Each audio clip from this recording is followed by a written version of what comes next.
caffeine from coffee break and everything. That's good. That's good. For the rest of the morning, I'm going to basically use this time to share just a little information, but I want the bulk of this time to be for questions and observations and whatever that you might have. I don't need to occupy all of the airspace. For this part of the session, if you have a question or want to speak, this is the talking stick.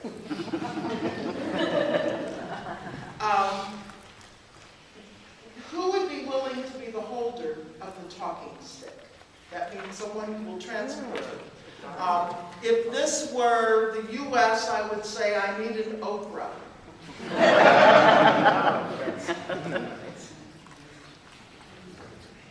As the youngest one. As the youngest one. Yeah, all right, okay.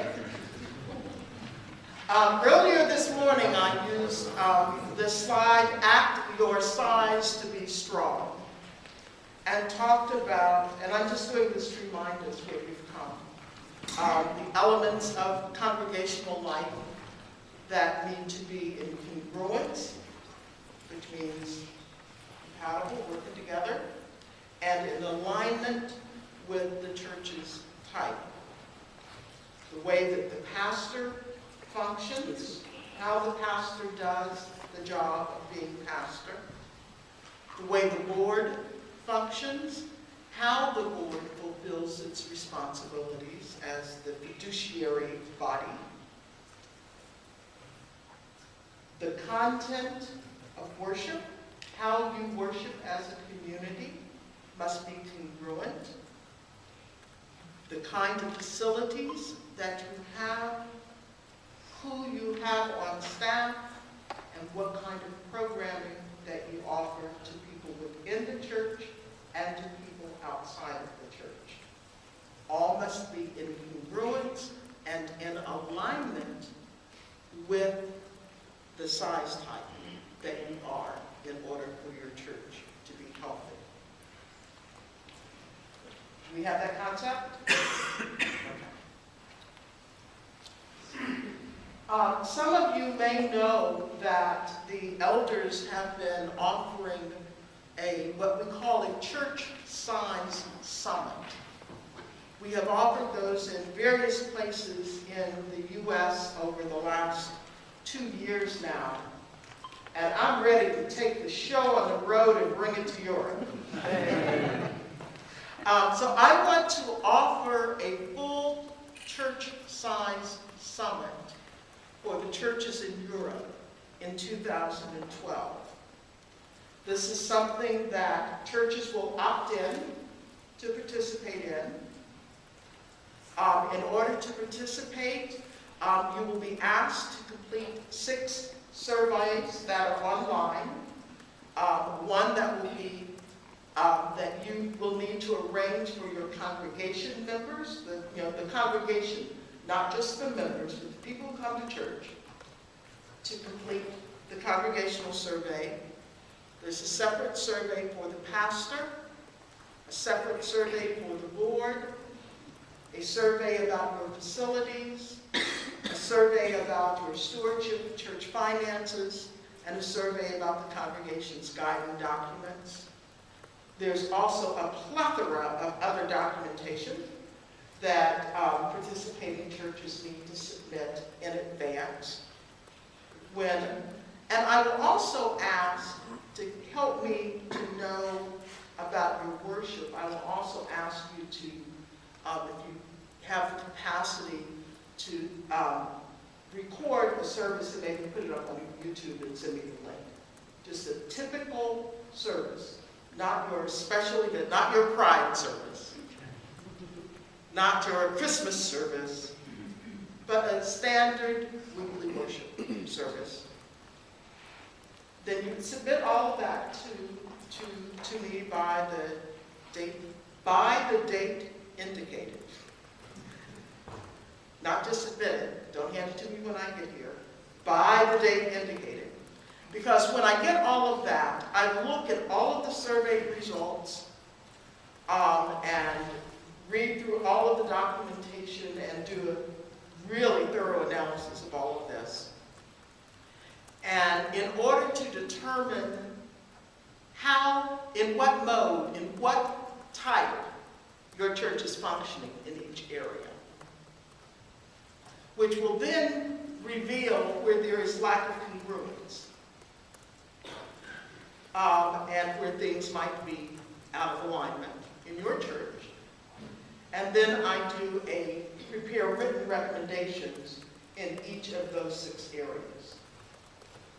And then the Size Summit event, and for each church, just to give you an idea of the scope and the depth of this analysis, it takes me about 6 to 8 hours per church to do an assessment.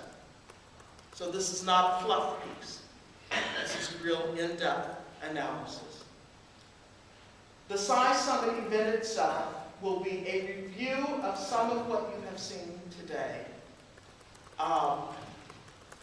plus more information, much of which you're asking questions about. The event is especially for pastors, board members, lay delegates, and others who are or are becoming leaders in your church, so that the key influencers in your church and the people who are responsible for setting the direction of your church all have access to this information. Then we'll do more about the theory, and then I will do an individual consultation with each church to present to you the assessment. And then there will be an opportunity for each church to begin planning its next steps in implementing any of the recommendations that you choose to implement. And then after the summit, I will be available. And when I say it's not always the personal this one, but I will make available appropriate post-summit consultation with each church. And who that consultant will be will depend upon the issues that you're working on. So that I will match you in that particular area with someone who I believe will be able to be the most effective resource to you in that area. So if you are would that be something that would be of interest to you, or should I just knock it off of my work plan? Okay. All right. So that's, I'm so happy. Well, yeah. Yeah, that's silly. All right. Some of the questions this morning were about the church life cycle, and so I just want to bring this back as a visual to keep us aware of this and kind of open to questions. Although before I go into questions, I have 3 notices. Oops. I mean, I thank you, but not yet. 3 notices. I would, one, in MCC, clergy are required to do a certain number of hours of continuing education each year in order to, part of our license renewal process. And those clergy who are attending this session will receive continuing education units for your participation in this workshop this evening.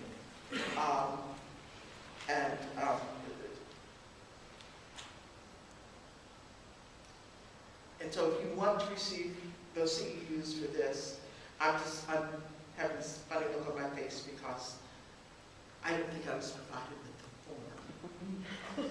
But that's okay. We'll make one up. Thank God!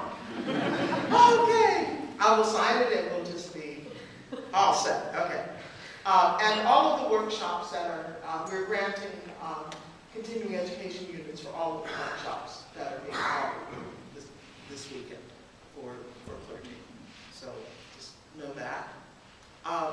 If you would like to be on the email list for the network and for MCC, please see Catherine. See the pad that's at the top of Catherine's table here, where it asks you to write your name and your email address. I encourage you to write clearly. Write as though you were age 6. Each letter is its own entity. They don't run on together. An L is obviously an L, and a 1 is obviously a 1. And you know what I'm talking about. Yeah, that would be very helpful. And that's if you want to receive on an ongoing basis information about what's going on in the network, information about what's going on in MCC, and in all of our email communications. If you sign up for something and then you decide you don't want to get it, you can always unsubscribe. So you just feel free to manage your own account. I have heard, yes? Can I just clarify? If we're already getting stuff, I mean, I already get everything twice now. If I sign up again, will I get everything 3 times? Yes.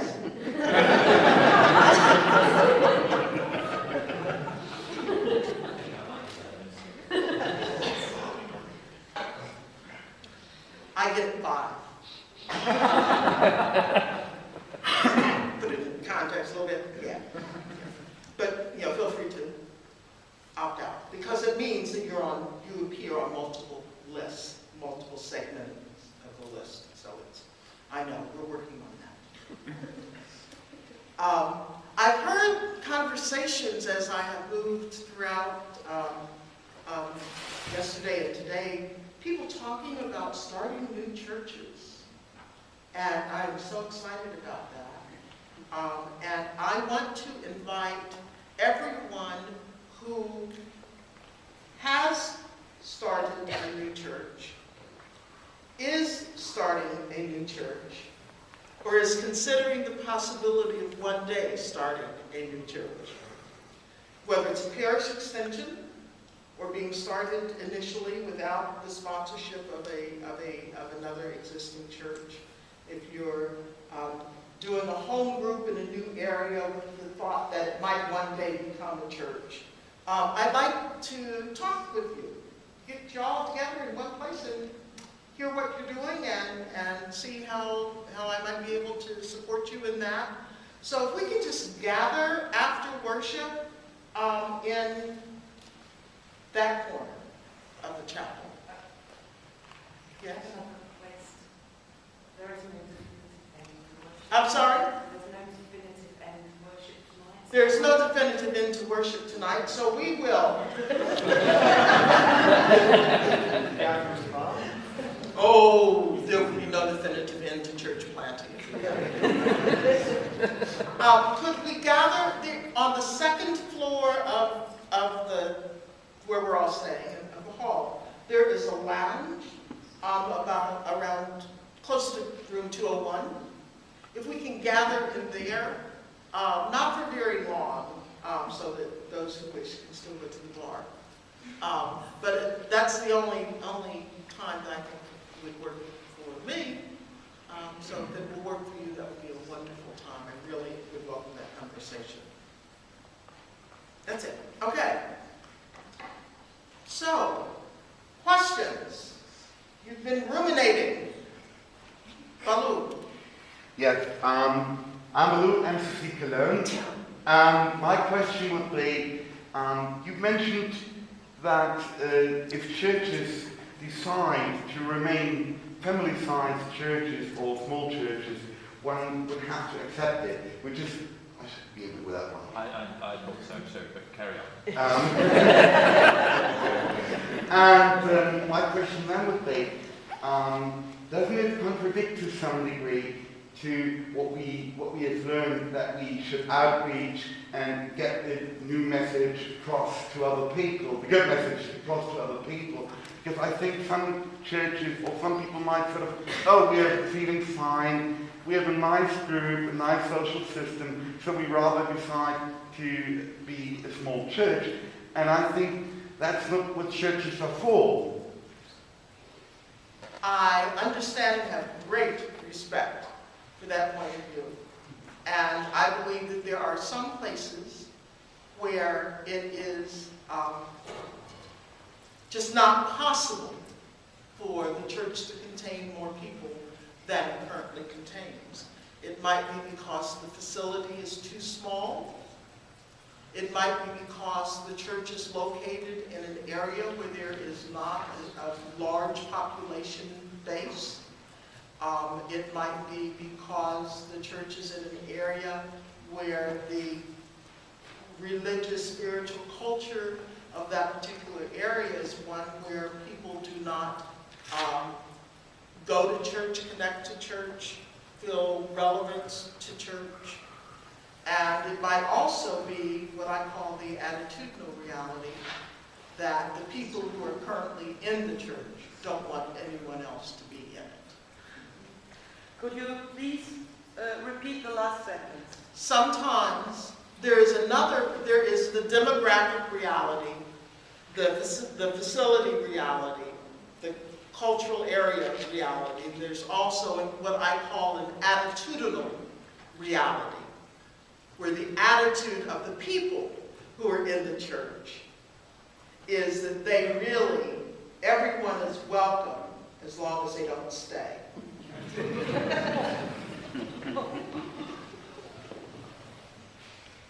And we certainly have the Great Commission, where we are to go into all the world. I believe that healthy churches are attractive to others.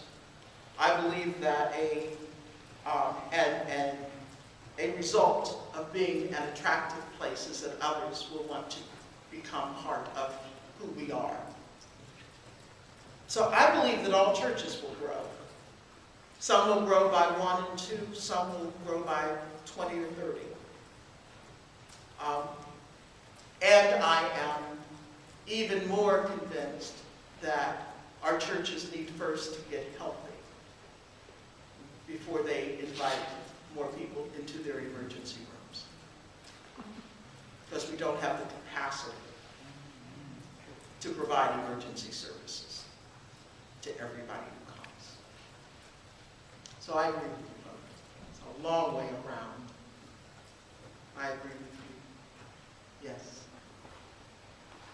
And if you can also stand, that would be helpful. Just as a kind of little bit of wooden spoon stirring, but also generally, could I have a bit more of a definition on your Walking Dead? Yes. Please. Yes. Because there's quite a few of us at South London that have been there longer than 10 years. You know, so potentially we could be Walking Dead. But so a bit more of a explanation around that, please. Sure. Characteristics of a church that is the Walking Dead.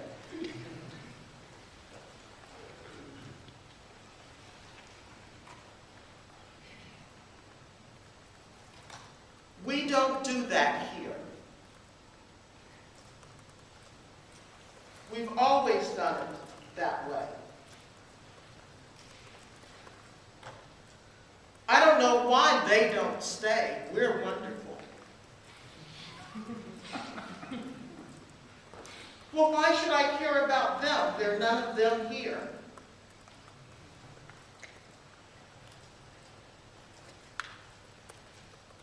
I don't care what the pastor says. I want it.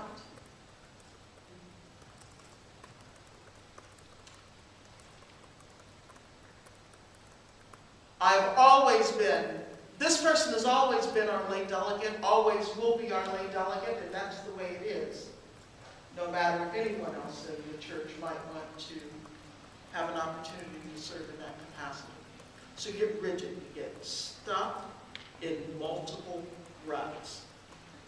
You circle, I don't know if this analogy will play here, it plays in the U.S. So, have you seen westerns, American westerns on TV or movies?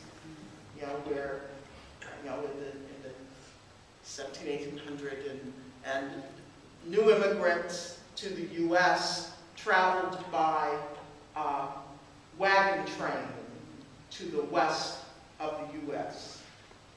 It was a grueling experience.